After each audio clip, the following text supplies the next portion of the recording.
Hello students. तो मैं प्रेम प्रकाश एक बार फिर से आप लोगों का स्वागत करता हूं सक्सेस क्लासेज की ओर से। एक बार आज हम लोग फिर क्लास 10th के करंट इलेक्ट्रिसिटी चैप्टर के बारे में बात करेंगे और इस वीडियो में हम लोग पढ़ेंगे type of combination of resistors के बारे में। तो जैसे कि पिछले वीडियो में मैंने बता दिया था कि ये जो कॉम्बिनेशन ऑफ रेसिस्टर होता है वो दो प्रकार का होता है।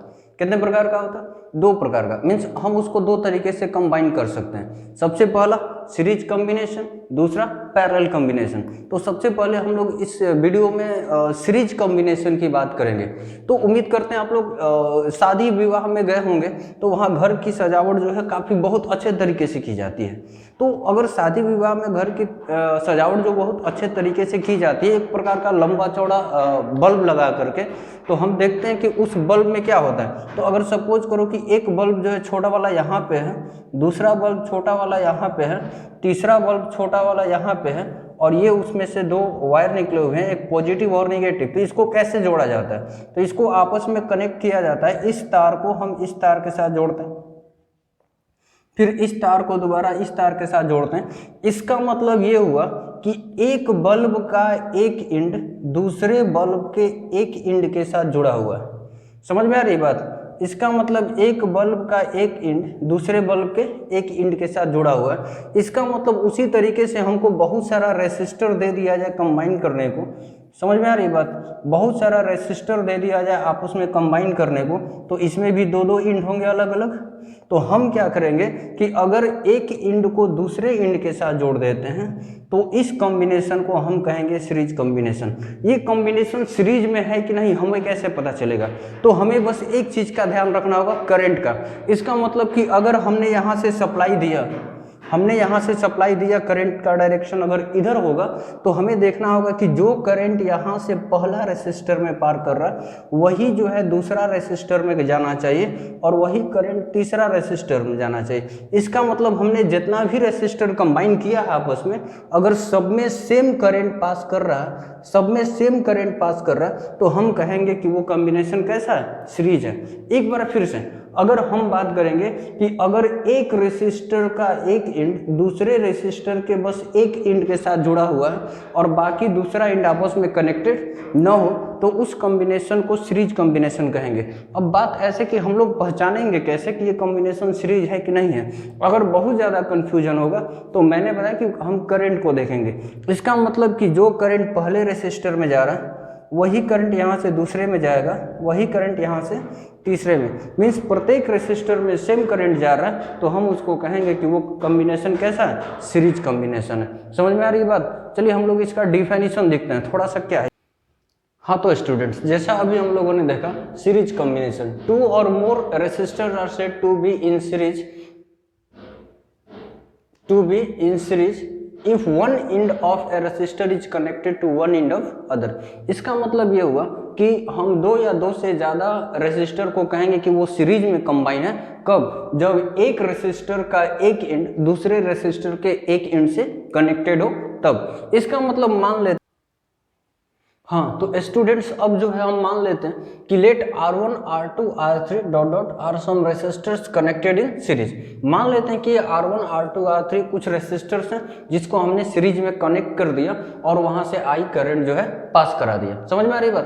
तो अब देखो तो क्या होगा इसका, अगर हम फिगर बनाना चाहें तो यहाँ से मान लेते हैं कि ये रेसिस्टर जो है इसका हमने नाम दिया R1, ठीक है। उसके बाद दूसरा रेसिस्टर इसका नाम दिया R2, उसके बाद तीसरा रेसिस्टर जिसका नाम दिया हमने R3 और यहाँ से I करंट जो है पास कर रहा है। अभी मैंने बताया जो करंट यहाँ से पास करेगा वही करंट यहाँ से पास करेगा, वही करंट यहाँ से पास करेगा और वही इधर चला जाएगा। दिक्कत? तो अगर मान लेते हैं कि इस रेसिस्टेंस के पास का पोटेंशियल जो है V है, पोटेंशियल जो है V1 है, सपोज करते हैं V1 है, तो पोटेंशियल का वैल्यू कितना होता है? तो अभी हमने ओम्स लॉ में पढ़ा था V इक्वल टू IR। तो करंट तो I है, रेसिस्टर का वैल्यू R1, तो V का वैल्यू जो है IR1। यहाँ का पोटेंशियल जो है अगर V2 होगा, अगर यहाँ का पोटेंशियल V2 होगा तो कितना होगा? IR2। अगर यहाँ का पोटेंशियल V3 होता है तो इसका वैल्यू कितना होगा? IR3। इसका मतलब ये हुआ कि अगर हम जितना भी रेजिस्टर्स को आपस में कनेक्ट करते हैं तो सबका पोटेंशियल इतना ही हो जाएगा।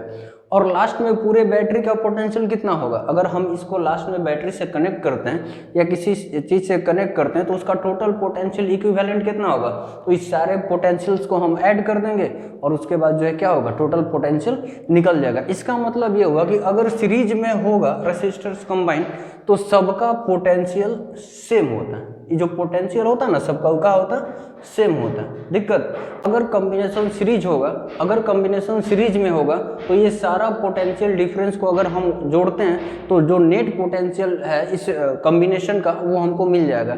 इसका मतलब ये हुआ कि हम इस चीज़ को एक इस तरीके से लिख सकते हैं, V इक्विवेलेंट इक्वल टू होगा V1 plus V2 plus V3 plus dot dot, जितना भी हमने रेसिस्टर्स को कनेक्ट किया उस सबके पोटेंशियल डिफरेंस को क्या करना होगा, जोड़ देना होगा। चलिए जोड़ देते हैं। अब देखिए तो यहां पर हम लिख सकते हैं बाय अप्लाइंग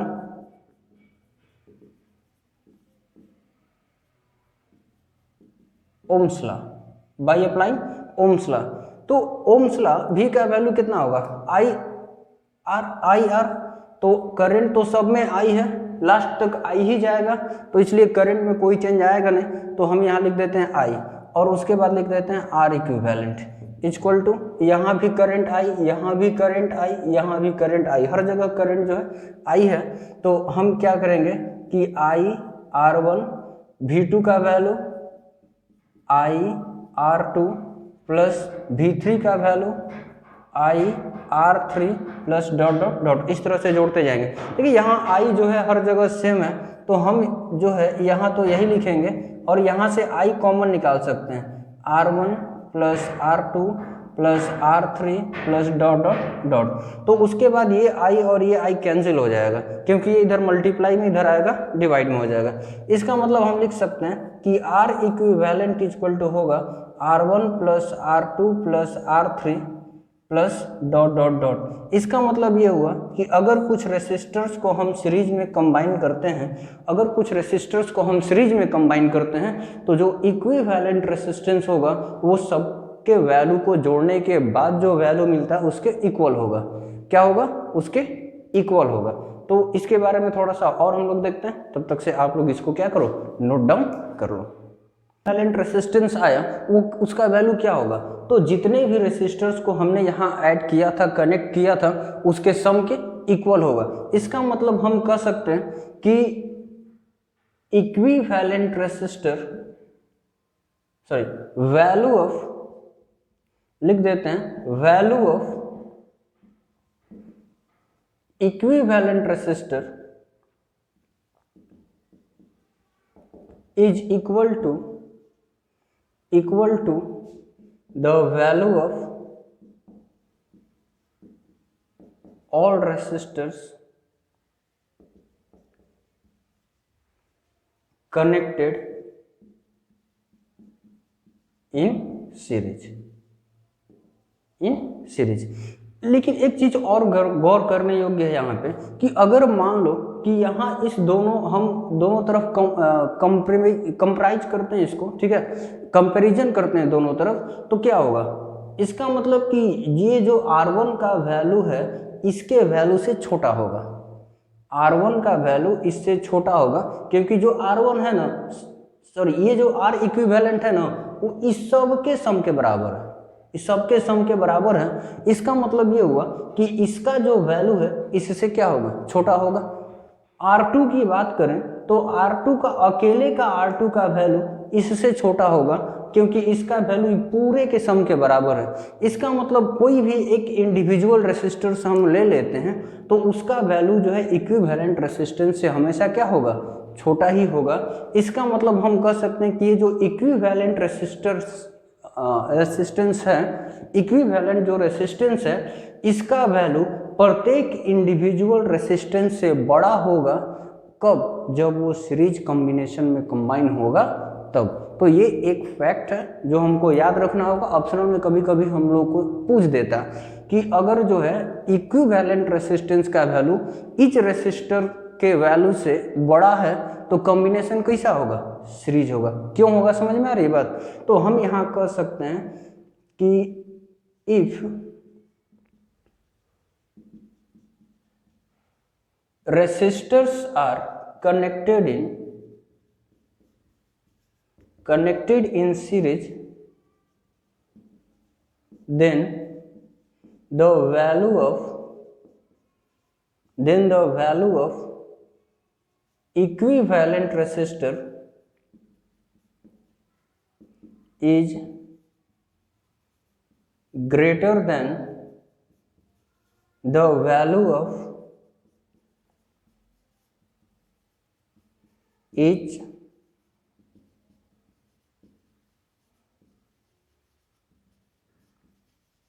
इंडिविजुअल रेसिस्टर्स। इसका मतलब कि अगर कॉम्बिनेशन सीरीज में है तो जो इक्विवेलेंट रेसिस्टर का वैल्यू होगा प्रत्येक इंडिविजुअल रेसिस्टर के वैल्यू से क्या होगा, बड़ा होगा। ये चीज जो है हमको क्या करना होगा, याद रखना होगा। आई होप समझ में आ गया होगा। तो ये सारे पॉइंट को आप लोग बढ़िया से देखें। हम दो या दो से ज़्यादा रेसिस्टर्स को कहेंगे पैरेलली कंबाइंड है कब। इसका मतलब ये हुआ कि पैरेलल लाइन हम पढ़ते हैं कि दो लाइन एक दूसरे के पैरेलल होगा जब दोनों के बीच का डिस्टेंस हमेशा सेम होगा और वो कभी आपस में मिलता नहीं है। तो खैर थोड़ा सा हम लोग देखते हैं कि पैरेलल कॉम्बिनेशन ऑफ रेसिस्टर्स किसको कहते हैं। तो पैरेलल कॉम्बिनेशन ऑफ रेसिस्टर्स हम लोग कहेंगे कि अगर सपोज करते हैं कि एक रेसिस्टर ये है, दूसरा रेसिस्टर ये है और तीसरा रेसिस्टर ये है, इस तरह से मान लो हमने बहुत सारा रेसिस्टर्स ले लिया, तो हम लोग कहेंगे कि ये पैरेलल कंबाइन है कब, जब इसका एक एंड, एक तरफ वाला एक एंड जो है ना आपस में कंबाइन हो, आपस में क्या हो, कंबाइन हो, दिक्कत, या एक और दूसरे तरफ का एक एंड आपस में कंबाइन हो, तो हम कहेंगे कि वो पैरेलल कॉम्बिनेशन है। ये जो रेसिस्टर है कैसा, पैरेलली कंबाइन है। इसका मतलब एक तरफ वाला एंड एक साथ और दूसरे तरफ वाला एंड एक साथ।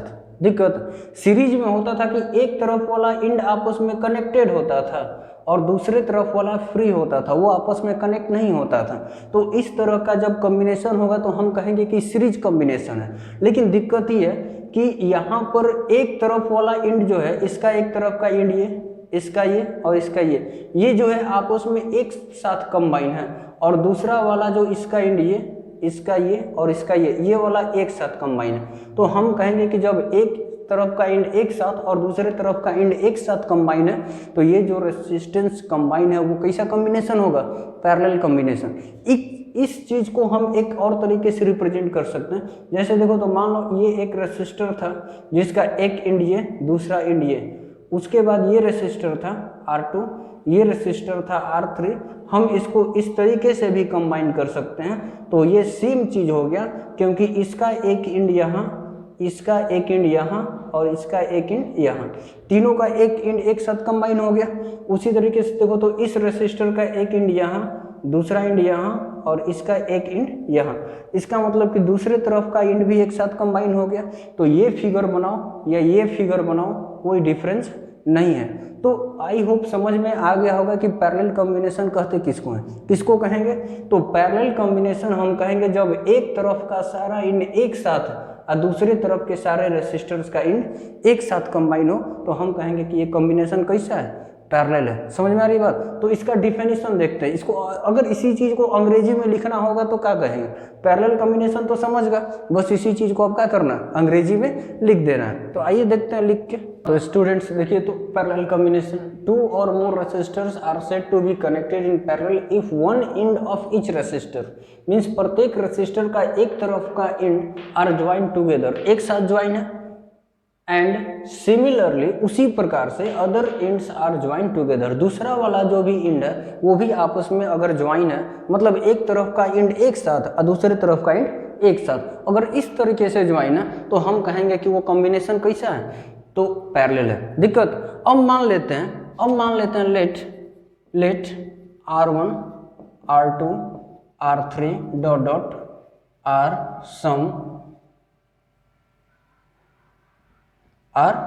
some resistors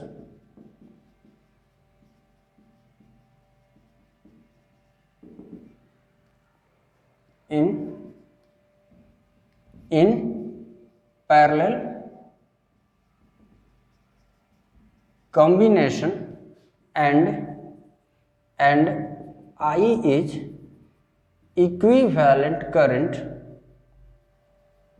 passes through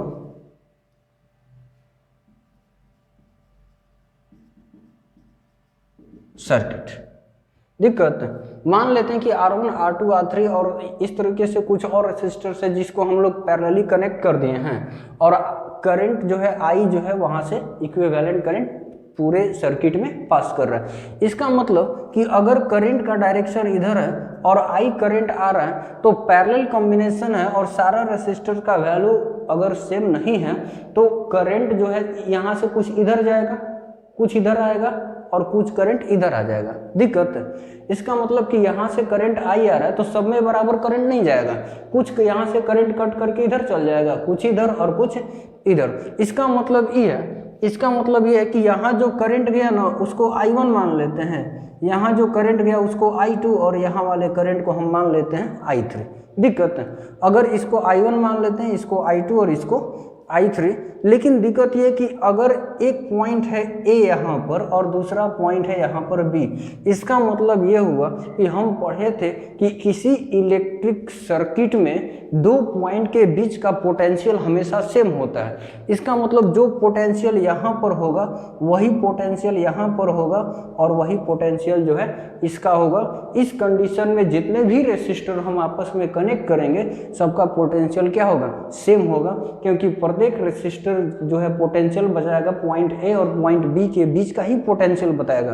तो इलेक्ट्रिक सर्किट में किसी दो पॉइंट के बीच का पोटेंशियल डिफरेंस हमेशा सेम होता है। दिक्कत तो मान लेते हैं कि प्रत्येक का पोटेंशियल जो है ना यहाँ पर भी है, यहाँ का भी पोटेंशियल भी, यहाँ का भी पोटेंशियल भी और यहाँ का भी पोटेंशियल भी। क्यों लिख दिया हमने, समझ में आ रही है ना बात? तो यहाँ पर लिख देते हैं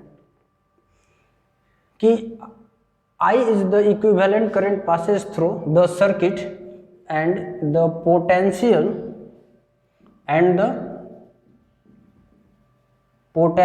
difference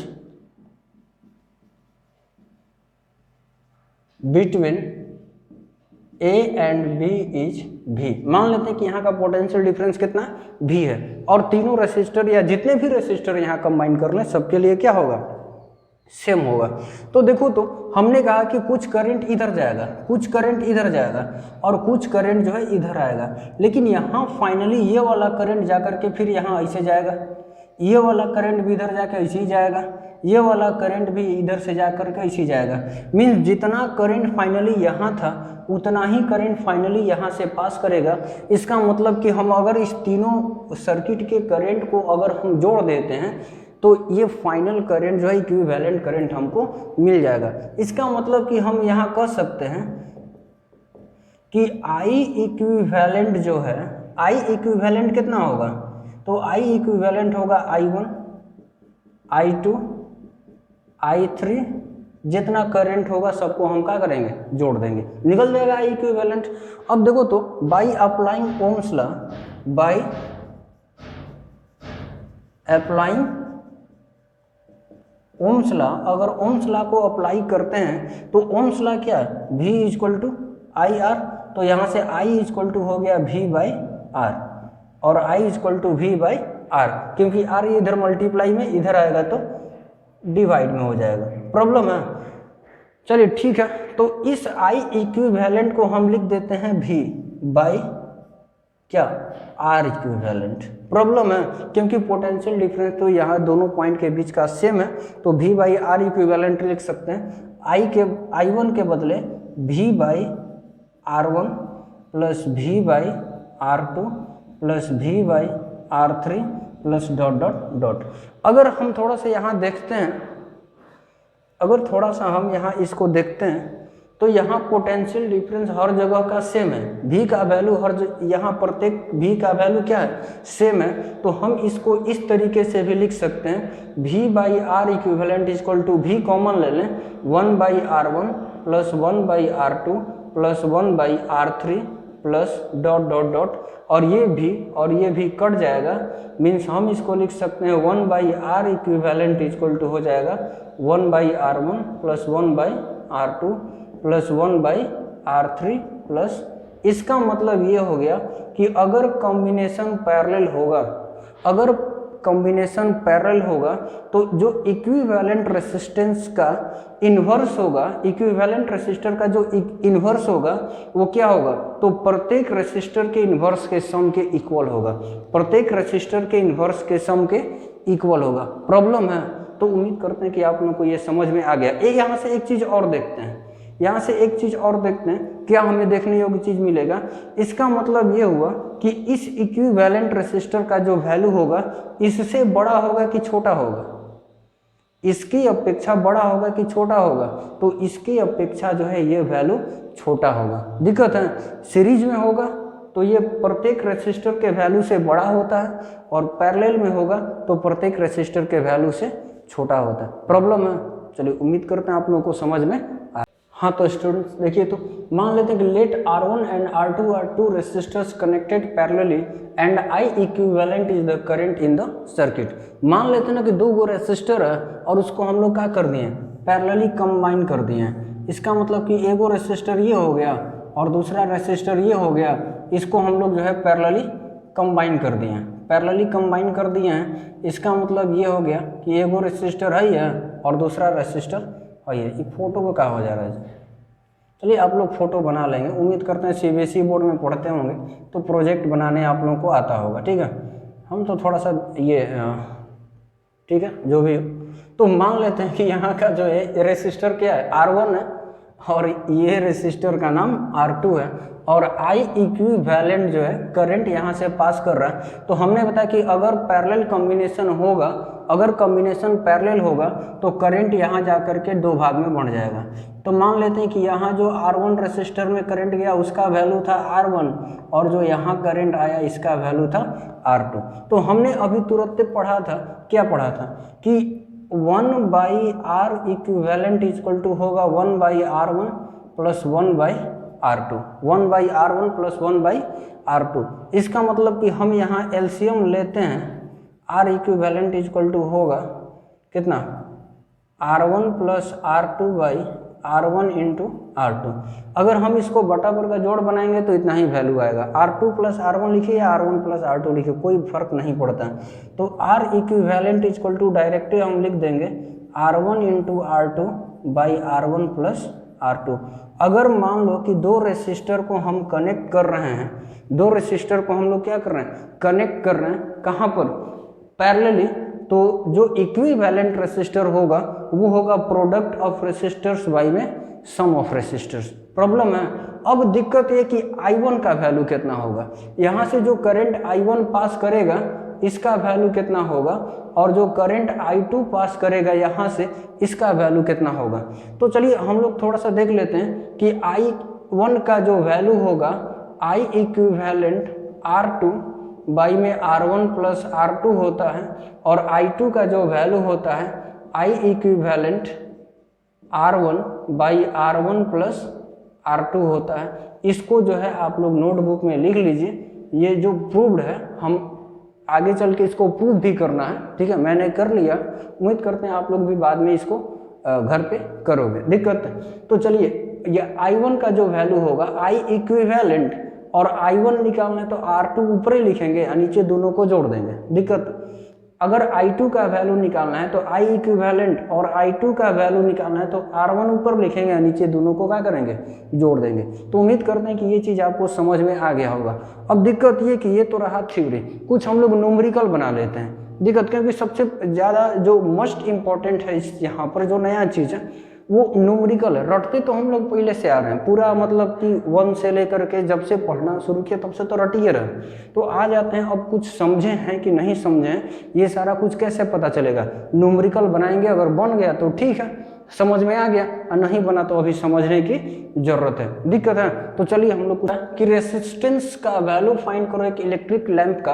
अगर ये 20 एम्पियर करंट यूज कर जा रहा है, कब, जब 220 वोल्ट में हम इसको कनेक्ट कर रहे हैं तब। तो सबसे पहले मैं बार बार यहाँ बताता हूँ कि अगर न्यूमेरिकल दिया हुआ है तो सबसे पहले तो हमें ये लिखना होगा यहाँ पर कि क्या क्या गिवन में है और क्या फाइंड करना है, पहला स्टेप। दूसरा, कौन सा फॉर्मूला यूज करेंगे, उसके बाद दिमाग लगाना है, अगर होगा तो आपके पास। और अगर दिमाग होगा और पता चल गया कि इस फॉर्मूले को यूज करना है, तो फिर तो 10th क्लास का प्रॉब्लम रहा नहीं। वो क्या हो जाता है, बस गुणा भागा जो बचपन से सीखते आ रहे हैं। तो 10th क्लास में हमें बस इतना ही करना है इस न्यूमेरिकल में कि पहले क्या दिया हुआ है, क्या पूछ रहा है, उसको लिख लेते हैं और उसके बाद कौन सा फॉर्मूला अप्लाई करना है, बस यही सोचना है। उसके बाद तो फिर बचपन से सीखते आ रहे हैं, गुणा भागा बन जाएगा अगर आता होगा और पढ़े होंगे तो सबसे पहले तो देखते हैं क्या गिवन है। Find the resistance, means resistance पूछ रहा है क्या होगा, ठीक है। करंट दिया है कितना 20 एम्पियर, दिक्कत, और वोल्टेज दिया है कितना 220 वोल्ट, 220 वोल्ट पोटेंशियल दिया है, ठीक है। तो रेसिस्टेंस पूछ रहा है, करंट दिया है और वोल्टेज दिया है। इसका मतलब कि हम यहां यूज कर सकते हैं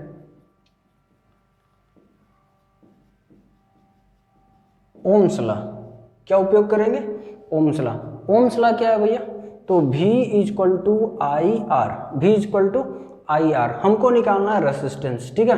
तो V बाई आई बराबर क्या हो जाएगा, रेसिस्टेंस कितना है जी 220 वोल्ट, बाई में कितना 20 एम्पियर, ये कट गया, ये 11 बार में मीन्स आ गया वोल्ट पर एम्पियर को, ठीक है। हम लोग क्या बोलेंगे ओम, तो 11 ओम जो है इसका आंसर हो जाएगा।